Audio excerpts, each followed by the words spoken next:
আমরা মিছিল এবং আন্দোলন করে যাচ্ছি। হঠাৎ এসে মাইক চাই, আমার পরিচয় জিগেলাম, সে বললো যে আমি এক ব্যক্তি, আমি সেইভাবে শুনেছি বলতে পারি। দিলাম তাকে মাইক, দেওয়ার পরে সে তার বক্তব্য দিল, যা বলছে কথাটা বলেছে। সেই দেশে যথেষ্ট আওয়ামী লীগের একটি বক্তব্য দিয়েছে জয় বাংলা জয় বঙ্গবন্ধু বলে, যেটা যে বক্তব্যটা বর্তমান সময়ে যে কতটা আপনার বিতর্কিত সেটা আপনারা জানেন।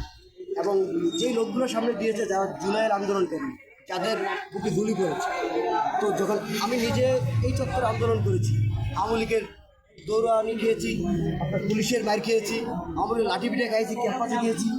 এখন আমাদের সামনে আওয়ামী লীগের একজন ব্যক্তি মানে এসে কথা বলে জিনিসটা আমরা চাইলে সমাজভাবে নিতে পারি। তেমনি ছাত্র সমাজ তার এই বিতর্কিত বক্তব্যের জন্য খেপে গিয়েছে। আমরা যারা দায়িত্বশীল ওখানে ছিলাম, আমরা তাকে যাতে মব সৃষ্টি না হয় এবং আমাদের আন্দোলন বিতর্কিত না হয় তার জন্য তাকে ধরে পাশে নিয়ে আসছি এবং তাকে জিজ্ঞাসাবাদ করার পরে আমরা জানতে পারলাম সে এখনও প্রপারলি কোনো কথা বলছে না, মিথ্যা কথা বলছে অনেকটা। এবং তার ফোন দেখতে বললাম, সে বলে ফোনে লক খুলতে পারছে, বাকি ফোন বের করতে বললাম, তার ফোন বলল। অর্থাৎ আমরা সার্বিক দিক বিবেচনা করে দেখলাম সে দোষরের একজন। আপনারা জানেন যে গতকালকে আমাদের এই আন্দোলনকে ভেস্তে দেওয়ার জন্য কুচক্রী মহল বিভিন্নভাবে বিতর্কিত করার চেষ্টা করছে এবং তার ধারাবাহিকতায় আজকেও কোনো একজন ফ্যাসিস্টের লোক আমাদের সামনে বিতর্কিত বক্তব্য দিয়ে ভেস্তে দেওয়ার চেষ্টা করছে। কিন্তু আমরা ছাত্র সমাজ যারা জেগে আছে, আমরা সর্বদা সজাগ।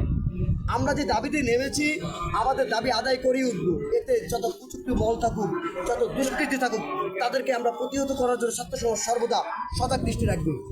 এবং পাশাপাশি আমি পুলিশ প্রশাসনকে বলবো, তাকে জিজ্ঞাসার মাধ্যমে তাকে আইনি প্রক্রিয়া যে ব্যবস্থা নেওয়া উচিত তারা যেন সেটা নেয়। তারা কোনো ফ্যাসিস্ট এই দেশে আর যাতে কোনো চক্র রাখা থাকে দেশ থেকে বিস্তৃত না দিতে পারে, আমরা ছাত্র সমাজ সেই দাবিটা জানাচ্ছি। Thank you.